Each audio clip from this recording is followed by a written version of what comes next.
guys, balik lagi sama gua Anissa. Nah, udah nggak terasa nih guys, ini tuh udah di bulan Agustus aja ya guys.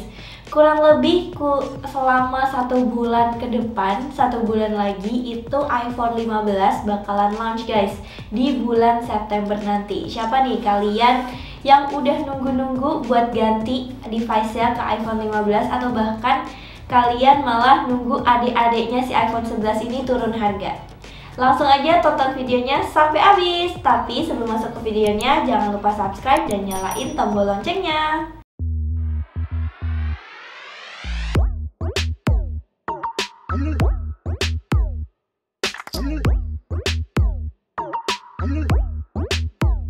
Oke guys, jadi berhubung di bulan September nanti iPhone 15 itu bakalan launch, Apple user atau bahkan ya yang bukan Apple user sekarang pun nih saat ini kayak kalian masih menggunakan Android itu pasti udah nunggu-nunggu banget. Either kalian nunggu buat ganti device-nya ke iPhone 15 atau kalian pasti nungguin iPhone yang di bawah-bawahnya ini turun harga kayak iPhone 11, iPhone 12 atau mungkin ada yang nungguin iPhone XR turun lagi, XR 11, 12, 13 dan juga 14. Pasti kalau iPhone 15 itu launch, semua itu bakalan turun harganya.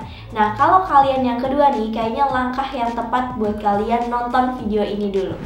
Karena gue tuh bakalan ngerekomendasiin iPhone apa yang tepat kalian beli saat iPhone 15 keluar nanti atau launch nanti. Nah, di sini gue bakalan bagi sebagai 3 section di budget minim, budget sedang, atau mungkin budgetnya cukup aja, dan juga kalau misalkan kalian punya budget lebih baik kalian itu beli yang mana. Kita masuk ke line up yang pertama. Yang pertama ini ada line up budget minim, yaitu device-nya iPhone 11. Nah, iPhone 11 ini menurut gua cocok banget buat kalian yang punya budget minim tapi pengen ganti iPhone dengan performa yang masih kenceng, kamera udah 0,5 dan kalian bisa dapetin fitur-fitur lain yang menguntungkan dari iPhone terbaru. Walaupun kalian pengenin fitur-fitur yang tadi, tapi tetap kalian itu masih punya budget yang minim. Nah, ini iPhone 11 ini cocok banget buat kalian walaupun emang dia tuh emang udah cukup lama ya, sejak perilisannya itu 2-3 tahun yang lalu. Tapi iPhone ini masih bisa dan worth it banget buat kalian gunain bahkan dalam 5 tahun ke depan sekalipun. Ya, kalian tau lah ya kalau iPhone itu emang jangka waktu atau masa pakainya lebih lama dibanding handphone lainnya. Ya emang sih kalau di iPhone 11 ini layarnya belum kayak Dynamic Island, belum bentuk Dynamic Island kayak di iPhone 14 atau di 15 yang bakalan keluar nanti. Tapi kalau kita ngomongin soal worth it atau enggaknya diukur atau dipertimbangkan dari segi budget, iPhone ini gue rasa udah lebih dari worth it banget guys. Karena kalau di iPhone 11 ini termasuknya ya, dia itu sama aja kayak 13 series tapi versi lebih ekonomisnya. Gue kasih tahu speknya guys buat lebih meyakinkan kalian lagi. Speknya kayak gini: chipset A13 Bionic, RAM 6GB, memori internal varian 64, 128 dan juga 256GB, kamera 12MP dengan konfigurasi sensor 12MP ultra wide, layar liquid retina IPS LCD 6,1 inch HD 1792x828 pixel. iPhone 11 ini saat ini di pasaran dibanderol dengan harga 6-8 juta untuk unit terbarunya ya guys. Ini kalau kalian beli di Apple authorized resellernya kayak iBox, Digimap atau Story Eye. Dan harga ini tuh tergantung sama varian yang emang kalian pilih. Kalau misalkan kalian pilih varian 64GB, otomatis harganya di 6 juta sekian. Tapi kalau kalian pilih di varian 256 atau 128, itu pasti harganya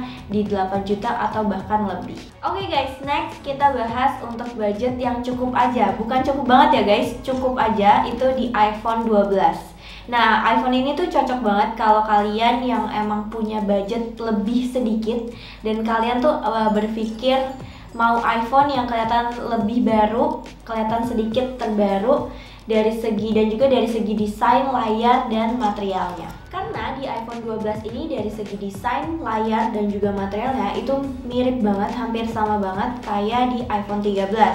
Nah, di iPhone 12 ini juga udah gunain desain yang emang newest gitu, yang dia tuh udah flat design, nggak melengkung kayak di iPhone 11 atau iPhone XR. Ukuran layar 6,1 inch yang dipaduin sama teknologi Super Retina XDR dan Ceramic Shield ngasih perlindungan yang bagus banget dari goresan dan juga kerusakan. Ditenagai juga sama chipset A14 Bionic yang canggih, iPhone 12 ini ngasih kinerja performa yang luar biasa bagus banget dalam jalanin aplikasi, main game, dan juga tugas multitasking. Kombinasi kamera utama dengan kamera ultrawide yang sama-sama di 12 megapiksel ini ngehasilin foto yang tajam dan juga berkualitas tinggi, walaupun pikselnya cuma 12 megapiksel. Salah satu fitur utama atau konektivitasnya di iPhone 12 ini sudah support di jaringan 5G, yang mana emang kecepatan internet dan juga konektivitasnya itu jauh lebih baik dari iPhone-iPhone yang sebelumnya. Walaupun emang kapasitas baterai di iPhone 12 ini bisa dibilang cukup kecil, nggak besar kayak iPhone sebelumnya, tapi iPhone 12 ini mampu ngasih daya tahan baterai yang cukup baik buat penggunaan sehari-hari, dan juga fitur pengisian daya baterai di handphone ini udah bisa secara wireless, udah support secara wireless, dan juga pasti ini memudahkan pengguna buat mengisi perangkat atau device-nya. Di pasaran sendiri, iPhone 12 ini dibanderol di harga 9 sampai dengan 10 juta. Ini untuk harga varian unit terbarunya ya, dan varian di iPhone 12 ini ada varian 64GB, 128GB, dan juga 256GB. Pastinya kalau di harga yang lebih murah, di harga sekitaran 9 juta itu masih ada, kalau nggak salah di iBox atau di Gmap itu harganya di kisaran 9,5 ke atas. Tapi kalau misalkan udah yang varian memori itu di 256, itu mungkin harganya di 11 sampai 12 jutaan. Itu pasti lebih mahal guys soalnya.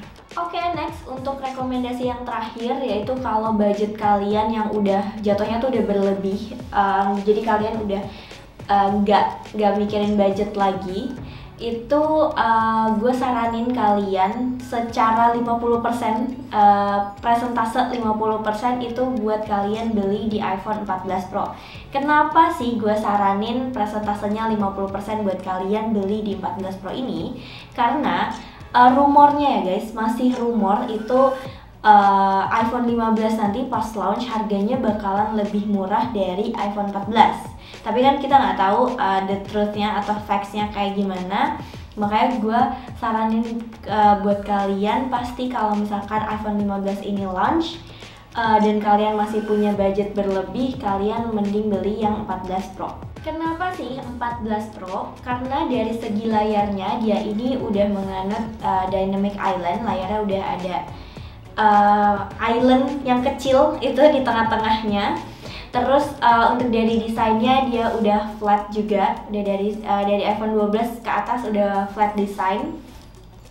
Terus pastinya kalau kalian pengen yang bener-bener mirip banget sama iPhone 15 tapi dengan harga yang mungkin nanti lebih terjangkau, harganya udah turun, itu gue rasa emang iPhone 14 ini paling cocok buat kalian karena spesifikasinya kayak gini. Chipset A16 Bionic, RAM 6GB, memori internal varian 128, 256, 512GB, dan juga 1TB. Kamera 12 megapiksel dengan konfigurasi sensor 12 megapiksel ultrawide, layar OLED 6,1 inch Full HD 2556 x 1179 pixels. Baterai pemutaran video 23 jam, streaming 20 jam, audio 75 jam, udah support NFC dan sudah tahan air di kedalaman maksimum 6 meter selama 30 menit. iPhone 14 Pro ini dibanderol di pasaran di harga barunya itu unit baru 17 jutaan guys, itu kondisi udah baru ya.